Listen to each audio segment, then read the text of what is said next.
وكل محدثة بدعة وكل بدعة ضلالة وكل ضلالة في النار وبعد. அளவற்ற அருளாளனும் நிகரற்ற அன்புடையவனுமாகிய வல்லவன் ரஹ்மானை போற்றி புகழ்ந்து, நற்குணங்களுக்கெல்லாம் முன்னுதாரணமாக வாழ்ந்து காட்டிய நம் உயிரிலும் மேலான தலைவர் நபி முஹம்மது ஸல்லல்லாஹு அலைஹி வஸல்லம் அவர்கள் மீது ஸலவாத்தும் சலாமும் சொல்லி ஆரம்பம் செய்கின்றேன். அல்ஹம்துலில்லாஹ். அன்பு சகோதரர்களே, தாய்மார்களே, அல்லாஹுடைய மிகப்பெரிய அன்பின் காரணமாக அல்லாஹு தஆலாவுடைய மாளிகையிலே அவனுடைய மார்க்கத்தை தெளிவை பெற்றுக்கொள்ள வேண்டும் என்ற ஒரு நல்ல நோக்கத்திலே இன்றைய தினம் இந்த இடத்திலே நாம் ஒன்று கூடியிருக்கிறோம்.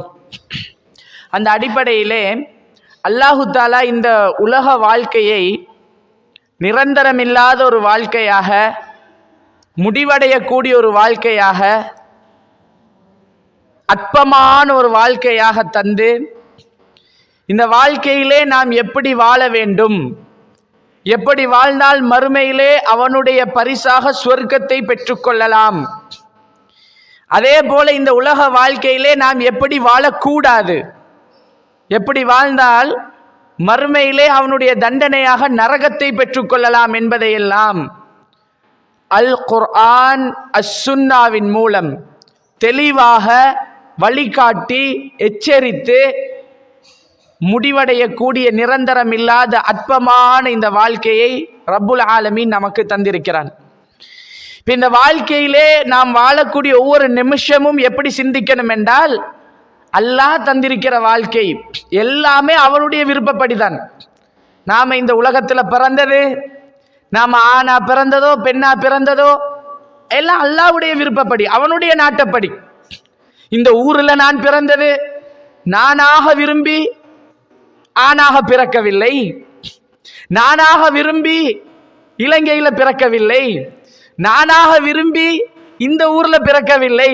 அப்படித்தானே எல்லாருமே, இறைவனுடைய விருப்பம்தான். அதே மாதிரி இந்த உலக வாழ்க்கையும் இறைவனுடைய விருப்பத்துக்கு நாம வாழ்ந்துட்டு போகணும். இது முடிவடையக்கூடிய வாழ்க்கை. இறைவனுக்கு விருப்பமாக வாழ்ந்துட்டு போனோம் என்றால், அவனுடைய அன்பையும் அருளையும் திருப்தியையும் பெற்றுக்கொண்டோம் என்றால், நாளை மறுமையிலே அவனுடைய பரிசாக, மிக பெரும் பரிசாக மேலான ஜன்னா, அந்த ஜன்னத்துல் ஃபிர்தௌஸை அடையலாம். அன்பு சகோதரர்களே, தாய்மார்களே, அந்த அடிப்படையிலே முஸ்லிம் குடும்பங்களும் வாலிபர்களும் என்ற ஒரு தலைப்பு எனக்கு தந்திருக்கிறார்கள். முஸ்லிம் குடும்பங்கள் என்றால் ஒரு முஸ்லிம் குடும்பம் எப்படி இருக்கணும், இளைஞர்கள் வாலிபர்களுக்கு அந்த குடும்பத்திலே உள்ள பங்கு என்ன, இது சம்பந்தமாக குர்ஆன்ல அல்லாஹ்வுடைய தூதருடைய வாழ்க்கையில என்ன மாதிரியான வழிகாட்டுதல்கள் இருக்கிறது என்பதை நாம இன்றைய தினம் ஞாபகப்படுத்துறதுக்கு விரும்புகிறேன்.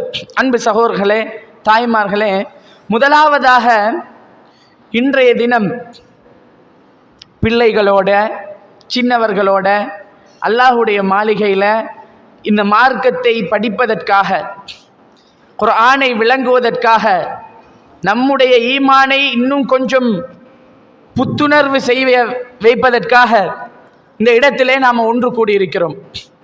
அந்த அடிப்படையில் முஸ்லிம் குடும்பம், ஒரு முஸ்லிம் குடும்பம் எப்படி இருக்கணும், அதுக்கு பிறகு வாலிபர்கள் அதில் எந்த அளவுக்கு பங்கு வகிக்கணும். முஸ்லிம் குடும்பம் என்றாலே அல்லாஹ் தன்னுடைய திருமறையிலே ஒரு மனிதனை பொறுத்த வரைக்கும் அவன் எப்படி வாழணும், அவனுக்கென்று ஒரு கொள்கை இருக்கணும். மறுமையிலே வெற்றி கிடைக்கணுமா, சொர்க்கம் கிடைக்கணுமா, நீங்க விரும்பின மாதிரி விரும்பின விதத்தில எல்லாம் இந்த உலகத்தில் வாழ்ந்து மரணித்து விட முடியாது. இறைவன் சொன்ன ஒரு கட்டளையை அவனுக்கு கட்டுப்பட்டு அவனுடைய வழிகாட்டுதலுக்கு அமையதான் வாழணும். ஒரு முஸ்லிம் குடும்பம் எப்படி இருக்கணும் என்றால், நம்முடைய கொள்கை என்ன, நம்முடைய கொள்கை என்ன, ஈமான் கொண்டிருக்கிறோம், 6 விஷயத்தை நம்புறோம். சூரத்துல் ஃபாத்திஹா தொழுகை என்பது, இப்ப முஸ்லிம் குடும்பத்தை பத்தி தானே பேசுறோம். முஸ்லிமுக்கும் முஸ்லிம் அல்லாதவருக்கும் என்ன வித்தியாசம்? என்ன வித்தியாசம்? வாய் அளவில் நான் ஈமான் கொண்டிருக்கிறேன், லா இலாஹ இல்லல்லாஹ் என்று வாயால கலிமாவை சொன்னதுக்காக மட்டும் அவர் நிரந்தரமாக முஸ்லிமாக இயலாது. கலிமாவை சொன்ன ஒரு முஸ்லிம் முஸ்லிமாகவே இருக்கணும் என்றால் அவர் தொழணும். தொழுகைதான் அல் அஹ்துல்லதி பைனனா வ பைனக்கும் அஸ்ஸலா. அல்லாஹ்வுடைய தூதர் சொல்றாங்க, எங்களுக்கும் அதாவது முஸ்லிம்களுக்கும் முஸ்லிம் அல்லாதவர்களுக்கும் இடையில் உள்ள ஒப்பந்தமே எக்ரிமெண்ட் என்ன? நாங்க முஸ்லிம் என்பதற்கு அடையாளம் என்ன? அஸ்ஸலா, தொழுகைதான். யார் தொழுகையை தவறவிட்டாரோ அவர் காஃபிராகி விட்டார். அப்ப நாங்க சிந்திக்கணும், முதலாவது ஒரு முஸ்லிம் குடும்பம் அல்லாஹ்வை நம்புறோம், மறுமையை நம்புறோம் என்றால் நமது வாழ்க்கையிலே முதலாவதாக தொழுகை. இந்த தொழுகை சரியாக பேணப்படணும். தொழுகை இல்லாட்டி அவர் முஸ்லிம் இல்ல. ஒருத்தர் தொழுகிறார், சூரத்துல் ஃபாத்திஹாவை அவர் ஓதாவிட்டால் அவருக்கு தொழுகையே இல்லை. அப்ப யோசிச்சு பாருங்க, இந்த சூரத்துல் ஃபாத்திஹா எந்த அளவுக்கு முக்கியம் என்று. 114 அத்தியாயங்கள் குர்ஆன்ல இருக்க, அல்லாஹு தஆலா 7 வசனங்கள் ஒரு அத்தியாயத்தை தெரிவு செய்து ஒரு நாளைக்கு 5 வக்து தொழணும். கூட்டி பார்த்தீங்கன்னா சுபஹ், லுஹர், அசர், மக்ரிப், இஷா என்று 17 ரக்காத்துகள். இந்த 17 ரக்காத்திலையும் 17 தடவை இந்த சூறாவை ஓதணுமாம். அப்ப இந்த சூறா எவ்வளவு முக்கியமான சூறாவா இருக்கும். நாம எந்த நாளும் ஏதோ கடமைக்கு, ஃபாத்திஹா இல்லாட்டி தொழுகை இல்லை என்பதற்காக கடமைக்கு அப்படியே தக்பீரை கட்டி ஓதிட்டு போறோம். பிஸ்மில்லாஹிர் ரஹ்மானிர் ரஹீம் சொல்லிட்டு அல்ஹம்துலில்லாஹி ரப்பில் ஆலமீன் ஓதுகிற நேரத்திலே அகிலத்தாரின் இரட்சகன் அல்லாஹ்வுக்கே எல்லா புகழும். அர் ரஹ்மான் அவன் அளவே இல்லாத அன்புக்குரியவன். அர் ரஹீம் அவன் நிகரே இல்லாத அன்புக்குரியவன். மாலிகி யௌமித்தீன் தீர்ப்பு நாளின் அதிபதி. எத்தனை பேருக்கு அன்பு சகோதரர்களே, தாய்மார்களே, கொஞ்சம் ஆள் மனதை தொட்டு சிந்தித்து பாருங்கள். எத்தனை பேருக்கு ஒவ்வொரு நாளும் 17 தடவை இந்த ஃபாத்திஹாவிலே மாலிகி யௌமித்தீன் இதை ஓதும் போது மனசுல தீர்ப்பு நாளை பத்தி எத்தனை பேர் சிந்திக்கிறோம்? அல்லாஹ் நிப்பானே, நான் அல்லாஹ்வுடைய முன்னாடி அடியானாக நிற்கும் போது அவன் எஜமானானாக நிற்பானே. இந்த உலக வாழ்க்கையை நான் அந்த ரப்புக்காக முஸ்லிம் என்று வாயளவுல பேரளவுல இல்லாமல் இறைவன் சொல்லக்கூடிய அளவுல வாழ்ந்திருக்கிறோமா? நம்முடைய கொள்கை என்ன? இந்த கொள்கை சரியாக இருக்கிறதா? அப்பதானே மறுமையில வெற்றி. தீர்ப்பு நாளின் அதிபதி அவன்தான் அதிபதி. அங்க யாருக்கும் அங்க இறைவன் முன்னாடி எதுவும் பேச முடியாத, இறைவன் வாய்ப்பு கொடுத்தாலே தவிர எதுவும் பேச முடியாத அந்த நாள் நம்முடைய சிந்தனையில தொழுவும் போது, ஃபாத்திஹா ஓதும் போது மறுமை பற்றிய அந்த பயம், அந்த உணர்வு வரணும். மாலிகி யௌமித்தீன் என்று சொல்லிட்டு நாம் என்ன சொல்றோம்? என்ன சொல்றோம்? இய்யாக நஅ்புது வ இய்யாக நஸ்தஈன். யா அல்லாஹ், உன்னையே வணங்குகிறோம். எல்லாரும் யாரை வணங்குறோம்? எல்லாரும் யாரை வணங்குறோம்? அல்லாஹ்வை வணங்குறோம், தொழுகிறோம். வ இய்யாக நஸ்தஈன், உன்னையே வணங்குறோம். அதோட நிக்கல, அதோட முடியாது. வ இய்யாக நஸ்தஈன், உன்னிடமே உதவியும் தேடுகிறோம். இதுல எத்தனை பேர் உண்மையா இருக்கிறோம்? அர்த்தம் தெரியாம, பொருள் தெரியாம நாம முஸ்லிம் குடும்பம், நாம இஸ்லாமியர்கள் என்று சொல்லிக் கொண்டிருக்கிறோம். ஆனால் 17 தடவை ஒவ்வொரு நாளும் இய்யாக நஅ்புது வ இய்யாக நஸ்தஈன் என்று ஓதிக்கொண்டிருக்கிறோம். ஆனா உன்னையே வணங்குறோம், உன்னிடமே உதவியும் தேடுகிறோம் என்று வந்தால் உண்மையான முஸ்லிம். இதுதான் கொள்கை. இந்த கொள்கையிலே நாம் உறுதியாக இருந்தால்தான் நாம் உண்மையான ஒரு முஸ்லிம் குடும்பம். என்ன கொள்கை? அல்லாஹ்வை தான் வணங்கணும். எந்த பிரச்சனை வந்தாலும், எவ்வளவு சோதனைகள் வந்தாலும், எவ்வளவு சிக்கல்கள் வந்தாலும் உதவி தேட வேண்டியது யாருக்கிட்ட? நம்முடைய கஷ்டத்தை எல்லாம் சொல்லி அழ வேண்டியது யாருக்கிட்ட? தருவான் என்று எதிர்பார்க்க வேண்டியது, கைவிட மாட்டான் என்று நம்ப வேண்டியது யாரை?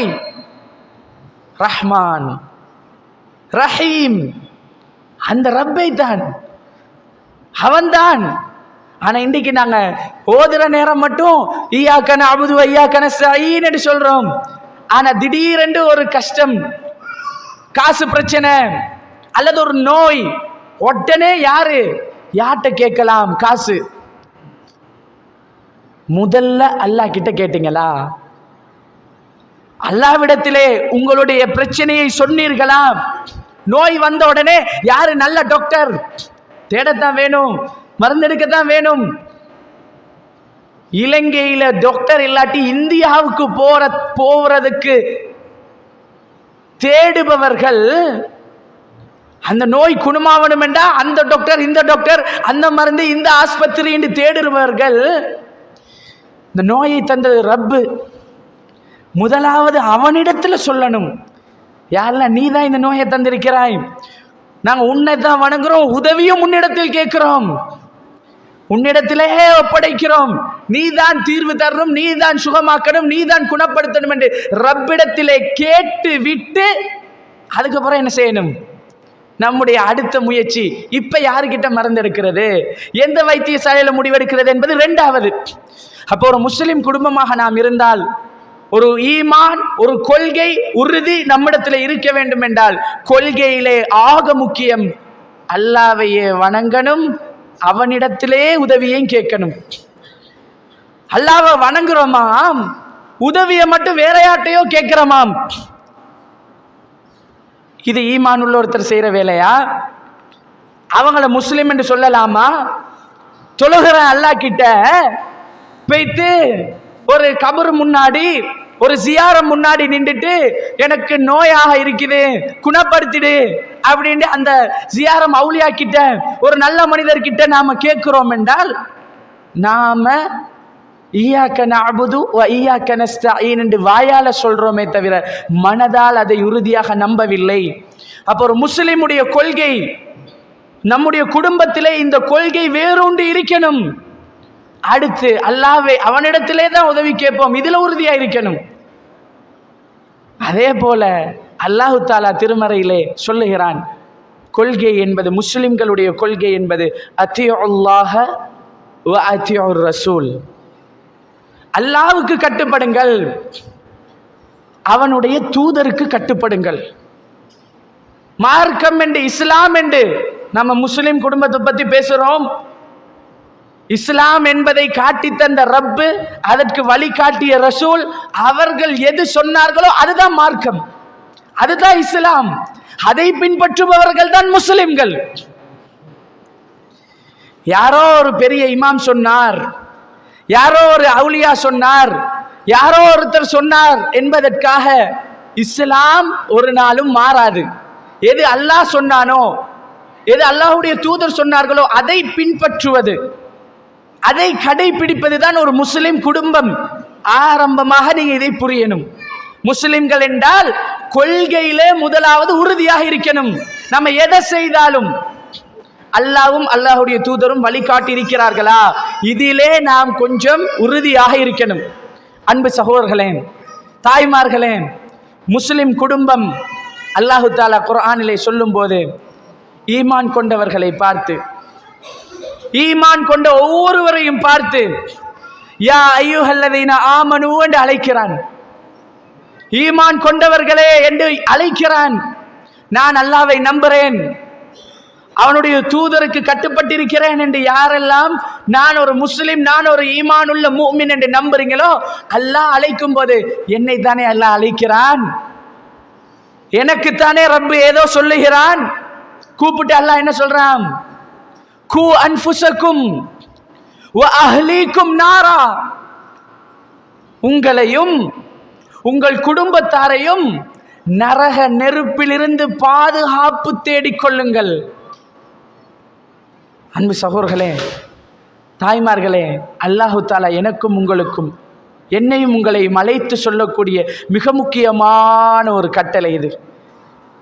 ஈமான் கொண்டவங்களே நல்லா கூப்பிட்டுட்டு, கு அன்ஃபுஸக்கும், உங்களையும், வ அஹ்லீக்கும், உங்களுடைய குடும்பத்தையும் மறுமையில் என்ன செய்யுங்க, நரகத்திலிருந்து காப்பாற்றிக்கோங்க.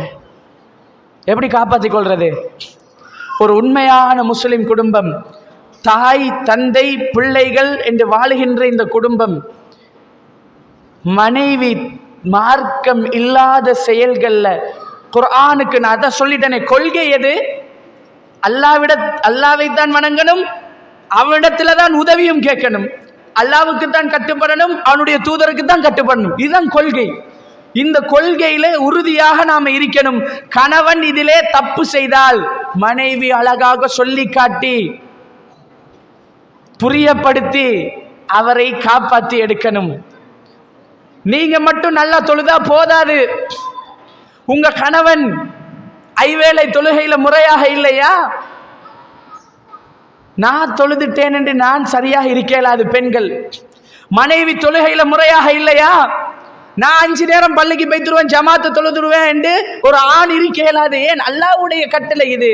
உங்களை காப்பாற்றிக் கொள்ளுங்கள் என்று அல்லாஹ் சொல்லவில்லை, உங்களையும் உங்கள் குடும்பத்தையும் நரகத்திலிருந்து பாதுகாப்பு தேடிக்கொள்ளுங்கள். அப்ப உம்மாவும் வாப்பாவும் மார்க்கத்தை சரியாக பின்பற்றக்கூடியவர்களாக இருக்கணும். பிள்ளைகள் அப்பதானே குடும்பம். பெற்றோர் பிள்ளை எல்லாம் சேர்ந்தா தானே குடும்பம். குடும்பம் என்றால் என் பிள்ளை இறைவன் சொன்ன ஒரு கட்டளைக்கு மாற்றமாக ஏதாவது செய்கிற நேரம், மார்க்கத்திலே தடுக்கப்பட்ட ஹராமான ஒரு காரியத்தை செய்கிற நேரம், அல்லது இஸ்லாம் கட்டாயப்படுத்திய ஒரு கடமையை செய்ய தவறுகிற நேரம், அந்த தாயும் தந்தையும் முன்னாடி வரணும். மகன், அல்லாஹ்வுடைய கட்டளை இது, நீங்க ஏன் செய்யல, ஏன் தொழவில்லை, ஏன் குர்ஆன் எடுக்கவில்லை, ஏன் இந்த பாவத்தை செய்யறீங்க, ஏன் இந்த ஹராத்தில் ஈடுபடுகிறீர்கள்? தாய்க்கும் தந்தைக்கும் இது கடமை. அல்லாஹ் சொல்லுகிறான், உங்களையும் உங்கள் குடும்பத்தையும் நரகத்தை விட்டும் பாதுகாப்பு தேடிக்கொள்ளுங்கள். இன்னைக்கு முஸ்லிம் குடும்பங்கள்ல பெரும்பாலும் ஆண்கள் இருப்பாங்க.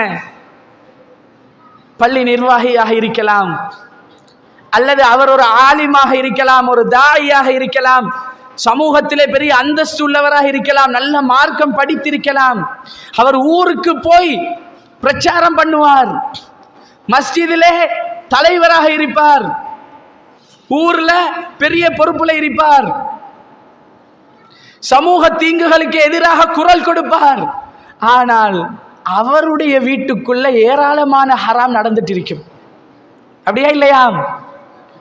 முதலாவது, முஸ்லிம் குடும்பம் என்றால் தன் குடும்பத்துக்குள்ள எல்லாம் முறையாக சரியாக நடக்கிறதா, என் மனைவி சரியாக இருக்கிறாவா, என் பிள்ளைகள் முறையாக மார்க்கத்தை பின்பற்றுகிறதா என்பதை பார்ப்பது ஒவ்வொரு ஆண்களினதும் கடமை. அதே மாதிரி தான் பெண்கள், தாய்மார்கள், நம்முடைய வீட்டுக்குள்ள மார்க்கம் முறையாக இருக்கிறதா. அப்ப மார்க்கத்தை நாம படிக்கணும், அதுக்கு ஆர்வம் செலுத்தணும், முடியுமான வாய்ப்புகள் எல்லாத்தையும் பயன்படுத்தி கொள்ளணும். குர்ஆன்ல உள்ள எல்லாத்தையும் ஓதுறதோட நிப்பாட்டாம, எல்லாருக்கும் அரபு மொழி தெரியாது, ஓதுவதால ஒரு எழுத்துக்கு 10 நன்மை, அதிகம் ஓதணும். ஓதுவதற்காக மட்டும் இந்த குர்ஆன் அருளப்படவில்லை. நீங்க விளங்கணும், புரியணும், வாழ்க்கைக்கு வழிகாட்டி இந்த குர்ஆன். அப்ப குர்ஆனை பற்றி நாம வாழ்க்கையில நடைமுறைப்படுத்துறதுக்கு அதை பற்றி படிக்கணும். ரசூலுல்லாஹ்வுடைய வாழ்க்கை வரலாறை படிக்கணும். ஒரு முஸ்லிம் குடும்பம், நீங்க சிந்திச்சு பாருங்க. காலையில வாப்பா அல்லது உம்மா 2 பேர்ல ஒருத்தர் எழும்புறாங்க. எழும்பினா ஒரு பயணம் போறோம்னு வைங்களேன். நீங்க இன்றைக்கு திட்டம் போட்டு முடிவெடுக்கிறீங்க, 15ஆம் தேதி லீவு நாள், ஞாயிற்றுக்கிழமை ஒரு ஹாலிடே. நாம நம்முடைய குடும்பம், கணவன் மனைவி 2 3 பிள்ளைகள் 5 பேரும் சேர்ந்து என்ன செய்வோம், ஒரு பயணம் போவோம், ஏதாவது ஒரு இடத்த முடிவு பண்றீங்க, இந்த இடத்துக்கு போவோம். இலங்கையிலே கொஞ்சம் இப்போ மன்னாரில் சூடா, வேப்பங்குளத்தில் கொஞ்சம் வெயில் அதிகமாக இருக்குதா, நாங்கள் கொஞ்சம் குளிரான பிரதேசத்துக்கு போவோம். கண்டிக்கோ நுவரலியாவுக்கோ கொஞ்சம் போவோம், கொஞ்சம் அமைதியா சந்தோஷமா காலத்தை நேரத்தை கழித்து விட்டு வருவோம். ஒரு திட்டம் போட்டுட்டீங்க. இந்த திட்டத்தை போட்டா நாளைக்கு போறீங்கன்னு இருந்தா ஞாயிற்றுக்கிழமை, இன்றைக்கு சனிக்கிழமை என்ன செய்வீங்க? அதுக்குரிய எல்லா ஆயத்தத்தையும் பார்ப்போம், அதுக்கான எல்லா இதையும் தயார்படுத்தி கொள்வோம். போறதுக்கு என்ன தேவை, என்னென்ன தேவை எல்லாம் எடுத்து வச்சிருவோம். அடுத்த நாள் காலையில் எழும்பினால் கணவனுக்கு மனைவி, மனைவிக்கு கணவன், பெற்றோருக்கு பிள்ளைகள் என்று எல்லாரும் ஒருவருக்கொருவர் உதவி செய்து கொண்டு சாப்பாடு எடுத்துட்டீங்களா?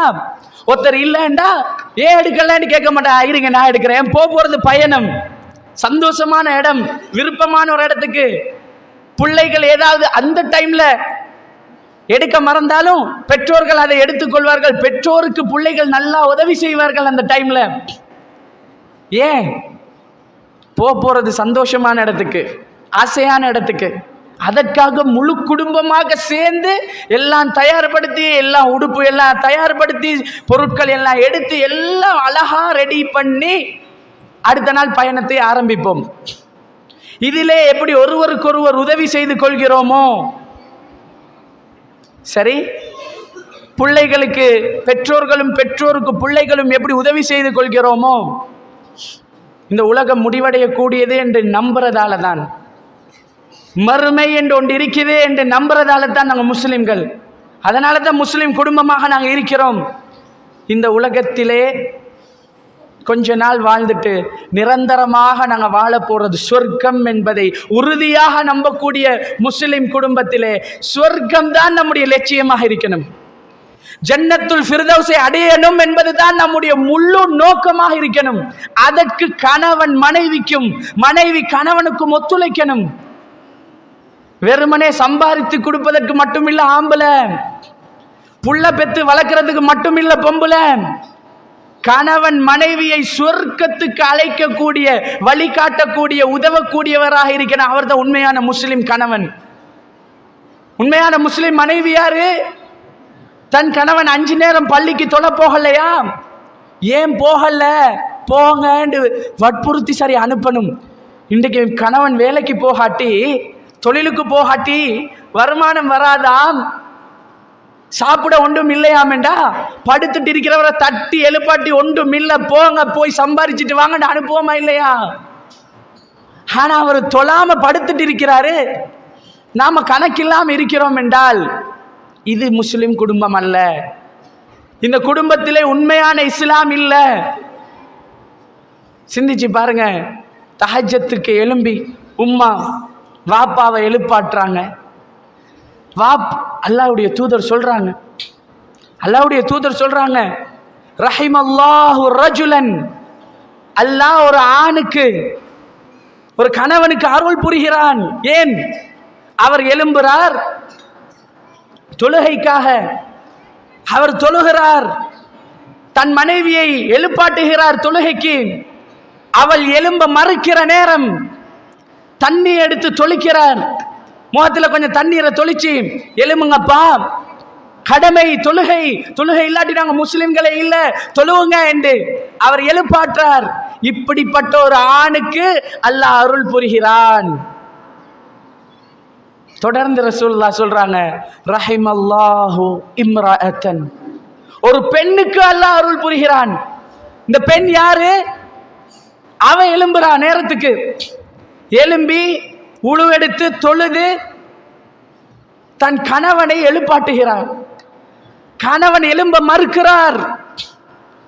கணவன் தொலாட்டி என்ன என்று தூங்க விட்டா நீங்க உண்மையான பாசமுள்ள மனைவி அல்ல.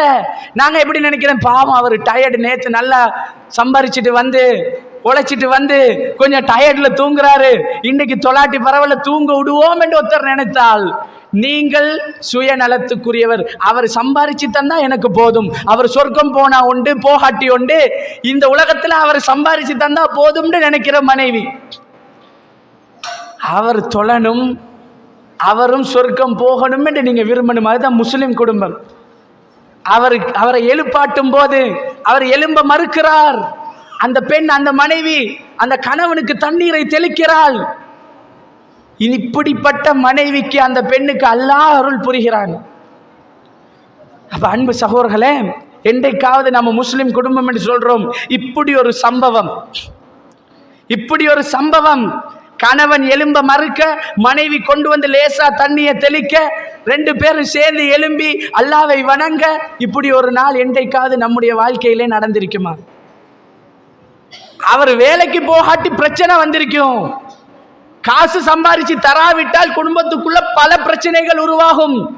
மனைவி ஒரு நாளைக்கு காலையில எழும்பி காலை உணவு தயாரிக்க லேட் ஆகினால் அங்க சிக்கல் உருவாகும். ஆனா மனைவி தொழுகையை தவறவிட்டா என்பதற்கு குடும்பத்துக்குள்ள என்றைக்காவது பிரச்சனை வந்திருக்குதா? நம்ம தொழுகையை அலட்டிக் கொள்வதே இல்லை. அப்ப எப்படி நாங்க முஸ்லிம் குடும்பம்? அப்ப எப்படி நாங்க ஈமான் உள்ள குடும்பம்? கு அன்ஃபுஸக்கும் வ அஹ்லீக்கும் நாரா. ஈமான் கொண்டிருந்தால் உங்களையும் நரகத்தை விட்டு காப்பாற்றணும், உங்கள் குடும்பத்தையும் நரகத்தை விட்டு காப்பாற்றணும். இதிலே ஆக முக்கியமான பொறுப்பை, தலைமைத்துவத்தை அல்லாஹ் யாருக்கு கொடுக்கிறான்? சூரா நிசா 4வது அத்தியாயம் 32வது வசனம் அல்லாஹ் சொல்றான், அர்-ரிஜாலு கவ்வாமூன அலன் நிசா. ஆண்கள் தான் பெண்களை நிர்வகிப்பவர்கள். வீட்டுல வாப்பா தலைவர், வாப்பா தான் தலைவர், வாப்பா தான் இறுதி முடிவு எடுக்கக்கூடியவர். இஸ்லாமிய சட்டப்படி உம்மா மார்க்கத்துக்கு உட்பட்டு வாப்பா தந்தை தலைமைத்துவத்திலே உள்ளவர் சொல்லுவதை கட்டுப்பட்டு கேட்டு நடக்கணும். அதுக்காக வேண்டி வாப்பா தான் எல்லாம் சொல்லணும், உம்மா வாயை திறக்க கூடாதுன்னு ஒரு நாளும் இஸ்லாம் சொல்லவில்லை. பெண்களுக்கு எல்லா உரிமையும் இஸ்லாம் கொடுத்திருக்கிறது. அவங்களோட எல்லா விருப்பங்களுக்கும் கணவனோட பேசலாம், சொல்லலாம், மஷூராக்கள் கொடுக்கலாம். ஆனால் மார்க்க வரையறைகளோடு இறுதி முடிவை எடுக்க வேண்டியது இஸ்லாமிய குடும்பத்திலே ஒரு ஆண், ஒரு பொறுப்புள்ள தந்தை. பெண்களின் பொறுப்பு கணவனுடைய பிள்ளைகளை மார்க்க பற்றோடு முறையாக சாலிகானவர்களாக வளர்க்கணும். அவருடைய சொத்துக்களை சரியாக பாதுகாக்கணும். இது பெண்களுக்குரிய பொறுப்பு. இன்றைக்கு வாப்பா தலைவர், வாப்பா நிர்வாகி, வீட்டில் அவர் சொல்றதுதான் கடைசி சட்டமா இருக்கணும். வாப்பா இன்றைக்கு இதை ஆக்குங்கண்டா அதை ஆக்கிப்படணும், இல்லாட்டி வாப்பா பெரிய பிரச்சனை பண்ணிடுவார் பல குடும்பங்கள்ல. சரிதானே? மார்க்கம் என்று வருகிற நேரத்தில் ரொம்ப கவலையான விஷயம், ரொம்ப வேதனைப்பட வேண்டிய விஷயம். உலக விஷயங்கள்ல வாப்பா ஏதாவது சொன்னா வாப்பாக்கு பயம், கணவனுக்கு பயம். அவர் சொன்னா அதே மாதிரி செஞ்சிடணும், அவர் சொல்றதை தான் சமைக்கணும், அவர் சொல்ற மாதிரி தான் இருக்கணும். ஓகே, மார்க்கம் என்று வருகிற நேரத்திலே பல முஸ்லிம் குடும்பங்களிலே தந்தை அதை பற்றி அலட்டிக் கொள்வதே இல்லை. அவர் வெளியே போய் தருவாரு, சம்பாதிக்க போய் தருவாரு, வீட்டுக்கு வருவார். பிள்ளைகள் தொழுததா, மனைவி தொழுந்தாங்களா, பிள்ளைகள் சாப்பிட்டுச்சான்னு நாங்க சிந்திக்கிற மாதிரி, பிள்ளைகள் படித்தார்களா, பாடசாலைக்கு போனாங்களா, கிளாஸுக்கு போனாங்களான்னு பார்க்கிற மாதிரி, என் பிள்ளைகள் இன்றைக்கு ஐவேளை முறையாக தொழுகையை நிறைவேற்றியதா என்று பார்க்கிறது வாப்பாவுடைய கடமை. கேட்கணும், கால் பண்ணியாவது புள்ள சாப்பிட்டுச்சுதா என்று கேட்க மனசு இருக்குதுண்டா, புள்ள தொழுதிச்சா என்பதை சேர்த்து கேட்கணும். வீட்டுக்கு வந்தா புள்ளைகள் சாப்பிட்டாங்களா என்று கேட்கிற வாப்பா இன்னைக்கு புள்ளைகள் குர்ஆன் எடுத்து ஓதினாங்களா என்று கேட்கவும் தெரிஞ்சிருக்கணும். இதுதான் உண்மையான முஸ்லிம் குடும்பம். இப்ப பொதுவாக என்ன, இந்த தலைப்பை பொறுத்த வரைக்கும் முஸ்லிம் குடும்பத்தில் உள்ள ஒவ்வொரு விஷயமா தனித்தனியாக பேச போனோம்டா இது மணித்தியால கணக்கு, நாள் கணக்கு உட்கார்ந்து பேசணும். நான் 1 அல்லது 2 விஷயத்தை மட்டும் உங்களுக்கு கொஞ்சம் குறிப்பிட்டு சொல்றேன். அதிகமா இன்றைக்கு சமூகத்தில் நடக்கக்கூடிய ஒரு சில விஷயங்கள், குறிப்பா இன்றைக்கு ஒரு திருமணத்தை எடுத்துக்கோங்க. ஒரு திருமணம் என்றா நிக்கா வலிமா, முஸ்லிம் திருமணம் என்றா முஸ்லிம் அல்லாதவர்களுடைய திருமணம் என்றால் நிறைய இருக்கும், ஏராளமா சொல்லுவாங்க. ஒவ்வொரு சம்பிரதாயங்கள், ஒவ்வொரு இது அது என்று திருமணம் அது இது ஒவ்வொன்றா சொல்லுவாங்க. இஸ்லாமிய திருமணம் என்றால் அல்லாஹ்வுடைய தூதருடைய வழிகாட்டுதல், நிக்காவும் வலிமாவும். இப்ப ஒரு திருமணம் நடக்க போகுதுன்னு வைங்களேன், ஒரு முஸ்லிம் குடும்பம் எப்படி இருக்கணும்? எல்லா விஷயத்தையும் இஸ்லாமிய வரையறைகளுக்கு உட்பட்டு செய்யணும். மாஷா அல்லாஹ், ஒரு வாப்பா மார்க்கமுள்ள வாப்பா, ஒரு உம்மா மார்க்கமுள்ள உம்மா பிள்ளைகளை வளர்க்கிறாங்க. வளர்த்து திருமணம் வரைக்கும் ஒழுக்கமாக வளர்த்தாச்சு. பாடசாலைக்கு அனுப்பும் போது கூட ஒழுக்கமாக அனுப்பியாச்சு. ஒரு வகுப்புக்கு அனுப்பினா கூட பார்த்து ஒழுக்கமாக கூட்டிட்டு வந்தாச்சு. பள்ளியில் மதரசாக்கு அனுப்பும் போது கூட ஆண் பெண் எல்லாம் கலந்தா, பொம்பளை பிள்ளைகளுக்கு என்று தனியாக ஒரு மதரசா இல்லையா, இப்படியெல்லாம் யோசித்து பார்த்து செய்தாச்சு. திருமணம் என்று வந்தால் அந்த முஸ்லிம் குடும்பங்கள் என்ன நடக்குது தெரியுமா? வாப்பா ஒரு திருமணத்துக்கு செலவு 10 லட்சமா? இது எழுதப்படாத விதியாக இருக்கிறேன். வாப்பா 10 லட்சத்தை எங்கால சரி கொண்டு வரணும், அதுதான் அவருடைய பொறுப்பு. இந்த வீட்டுக்குள்ள என்ன நடக்குதுன்னு அவருக்கு எதுவும் தெரியாது. இவ்வளவுக்கும் வாப்பா தலைவராம். இது முஸ்லிம் குடும்பமாம். எப்ப மணமகள், அதாவது அந்த வாப்பாவுடைய மகள் நிக்கா வைபவம் நடக்கிற டைம்ல ஆடை அலங்கரிக்கப்பட்டு உடுத்து தாராளமா அழகா உடுக்கலாம், அலங்காரங்கள் செய்யலாம். எல்லாம் எங்க? பெண்களுக்குள்ள, பெண்கள் மட்டும் வீண் விரயம் இல்லாமல், அனாச்சாரங்கள் இல்லாமல், இஸ்லாமிய வரையறைகளோட அலங்கரித்துக் கொள்ளலாம், அழகாக ஆடை அணியலாம், பிரச்சனை இல்லை. ஆனால் பெண்களுக்குள்ள. ஆனால் இன்றைக்கு என்ன நடக்குது? நல்ல மார்க்கமாக இருந்த ஒரு குடும்பம், நாங்க கொள்கையில உறுதியாக இருக்கிறோம் என்று சொல்லக்கூடிய சில குடும்பங்கள், வேற சில குடும்பங்கள்ல திருமணங்களோ வேற ஏதாவது வைபவங்களோ நடக்கும் போது மார்க்கத்துக்கு முரணான காரியங்கள் நடக்கிற டைம்ல, என்னப்பா இவங்க குர்ஆன் சுன்னா அடிப்படையில் இல்லாம, ஓரிரை கொள்கையின் அடிப்படையில் ஒரு கொள்கையில சரியாக இல்லாமல் இப்படி மார்க்கத்துக்கு முரணாக செய்கிறார்களே, இப்படி பெண்ணை மணமகளை திறந்து மேடையில வச்சிருக்கிறார்களே, அந்நிய ஆண்கள் எல்லாம் பார்க்க விட்டு இருக்கிறாங்களே, இப்படி மேக்கப் என்றும் அலங்காரம் என்றும் லட்சக்கணக்கில் வீண்வரையம் செய்து வைத்திருக்கிறார்களே என்று அடுத்தவர்களை குறை சொன்ன குடும்பங்கள், அவர்கள்ட வீட்டில் ஒரு திருமணம் வரும்போது, அவர்கள்ட குடும்பத்தில் ஒரு நிகழ்வு வரும்போது மார்க்கத்தை தூக்கி வீசிட்டு, இன்றைக்கு ஒரு நாள் தானே, இன்றைக்கு மட்டும்தானே, பிள்ளைக்கு திரும்ப என்ன 10 தடவையா கல்யாணம் நடக்க போது, வாழ்க்கையில ஒரே ஒரு நிக்கா தானே, அந்த ஒரே ஒரு நிக்கால கொஞ்சம் சந்தோஷமா கொஞ்சம் அழகா உடுக்கணுமா இல்லையா என்று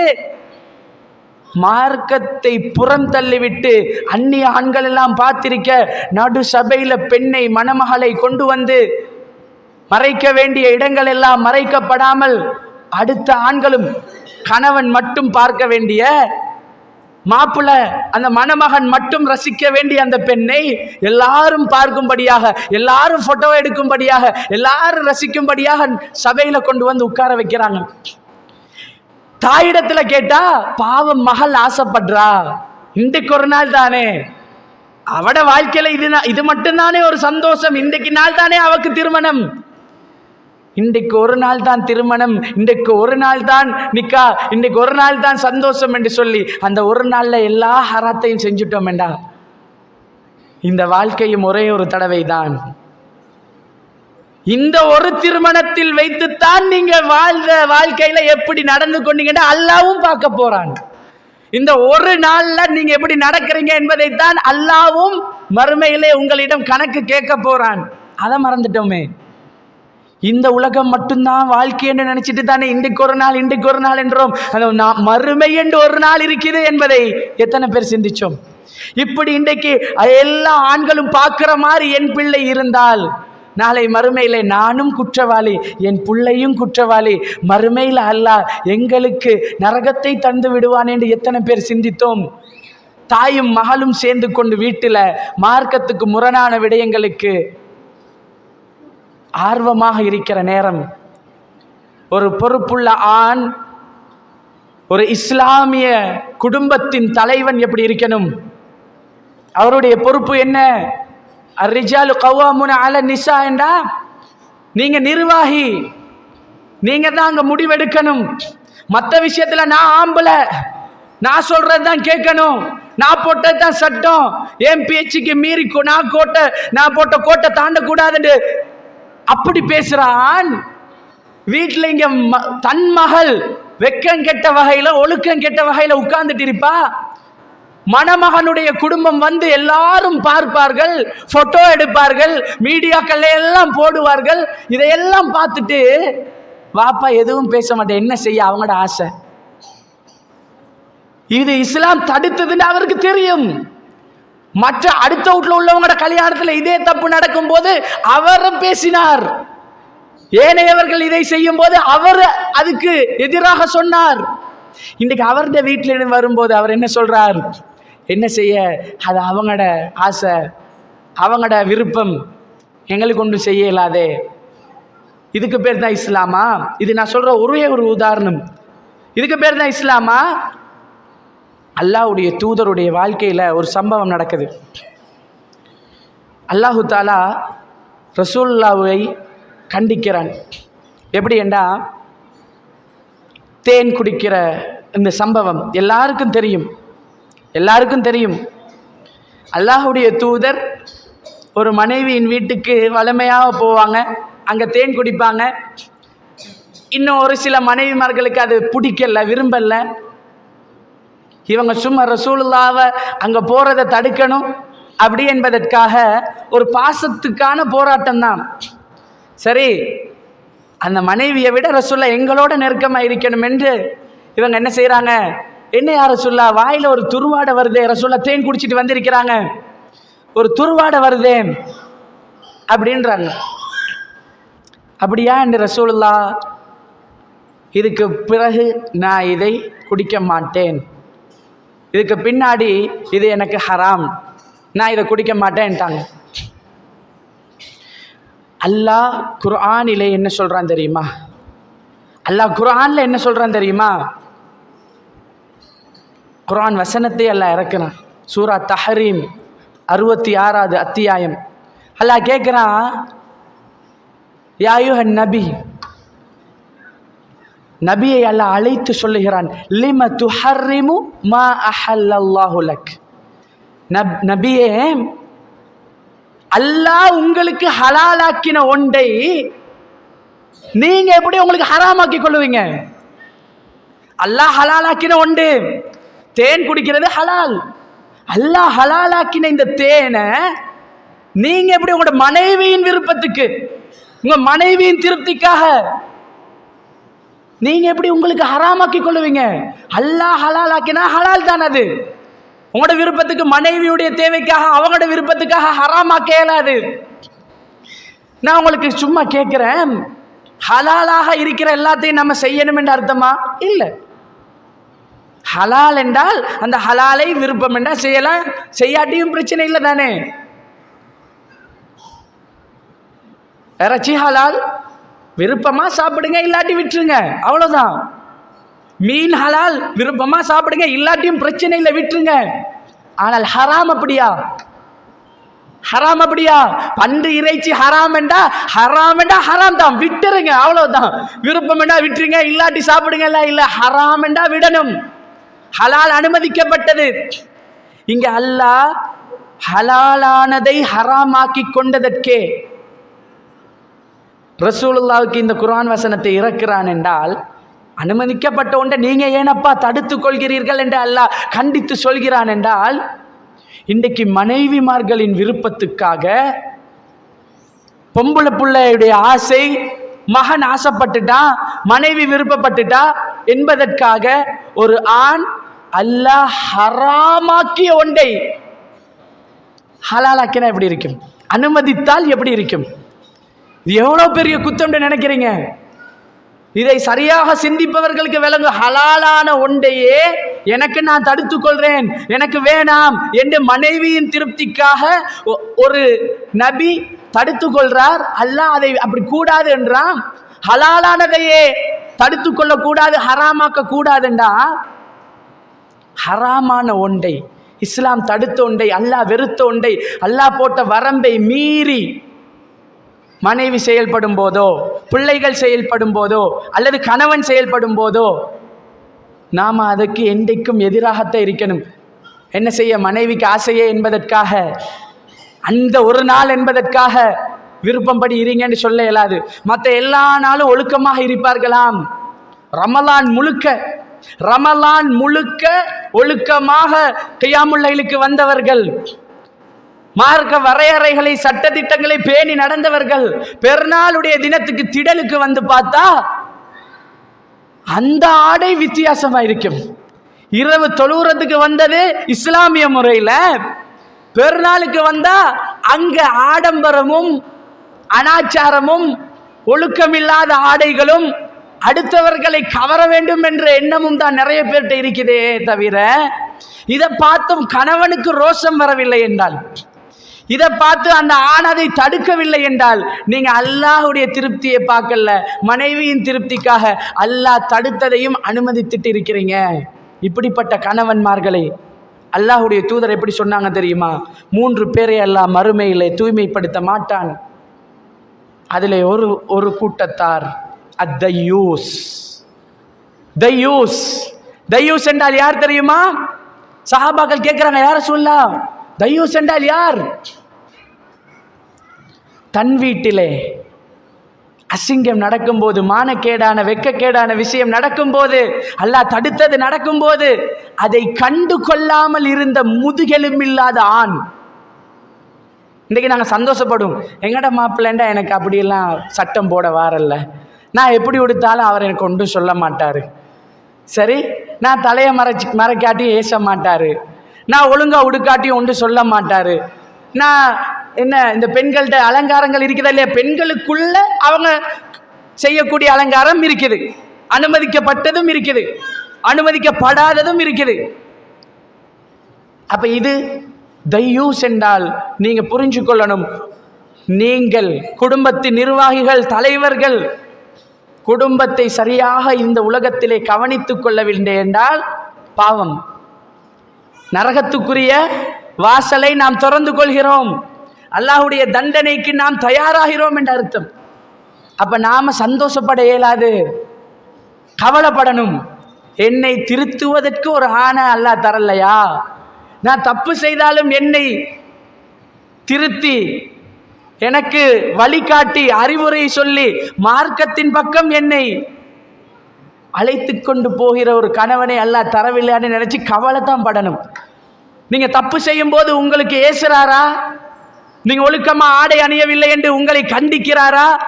அதே மாதிரி மனைவி கணவனுடைய பொருளாதாரத்தில் அவர் ஹலாலானதை சரியாக சம்பாதிக்காம ஏதாவது செய்கிறார் என்று விளங்கினா, மனைவி ஏதாவது சொல்லும் போது நிறைய கணவன்மார்கள், உங்களுக்கு தேவையில்லாத விஷயம், பிஸ்னஸ் நான் பார்த்துக்கொள்ளுவேன், சம்பாரிச்சு தந்தா அதை எடுக்கிறது தான் அவங்களோட வேலை, அப்படி பேச இயலாது.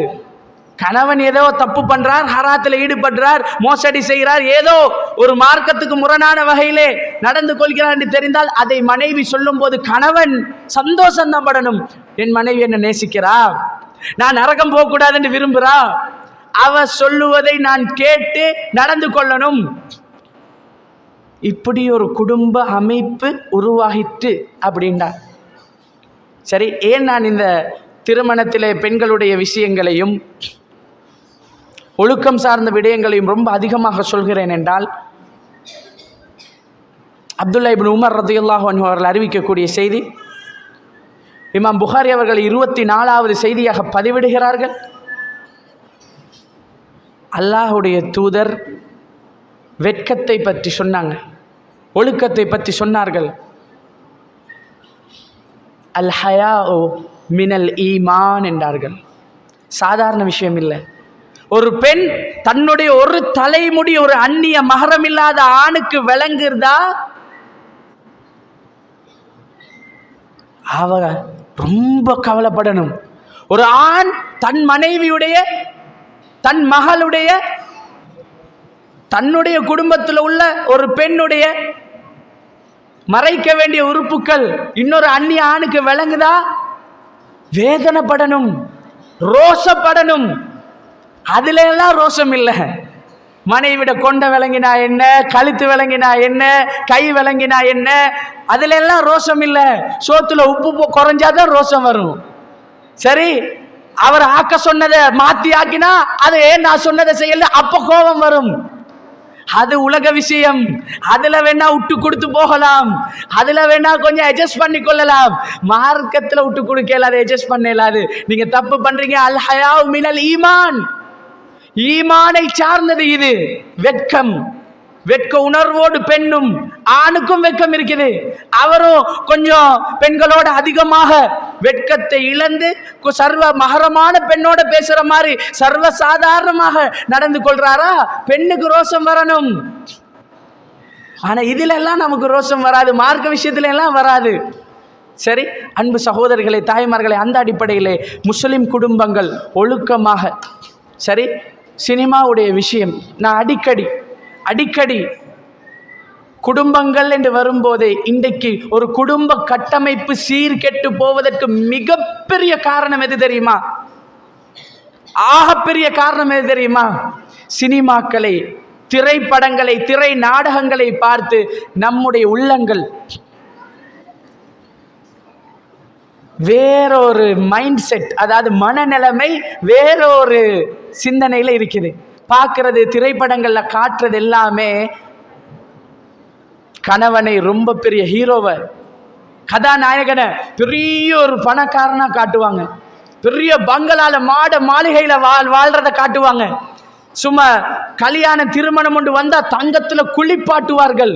இதை பார்த்து பார்த்து பார்த்து பார்த்தே வளர்ற ஒரு பெண்மணிக்கு, ஒரு பொம்பளை பிள்ளைக்கு திருமணம், தன்னுடைய திருமணமும் அந்த திரைப்படத்தில் வந்த மாதிரி, அந்த திரைக்கதையில் சீரியல் டெலிட்ராமாவில் வந்த மாதிரி, இதை மாதிரி எந்த கல்யாணத்தையும் மொத்த குடும்பத்தையும் கூப்பிடணும், 300 சவனுக்கு சாப்பாடு வைக்கணும், பெரிய மண்டபம் எடுக்கணும், தங்கத்தில் குளிக்கணும். அவங்களுக்காக அது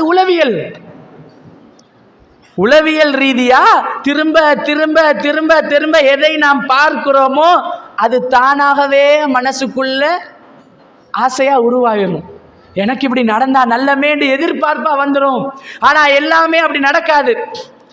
திரைப்படம் பொய், திரை நாடகம் வெறும் கற்பனை, ஏமாத்து நடிப்பு. உண்மையான வாழ்க்கையில அதை நாம் எதிர்பார்த்தோம்னா அது நடக்காது. இப்ப குடும்ப வாழ்க்கையில சிக்கலும் சண்டையும் பிரச்சனையும், நினைக்கிற மாதிரி ஆடம்பரம் கிடைக்கல, நினைக்கிற மாதிரி சந்தோஷம் கிடைக்கல அப்படின்ட்டு பணத்திலையும் ஆடம்பரத்திலையும்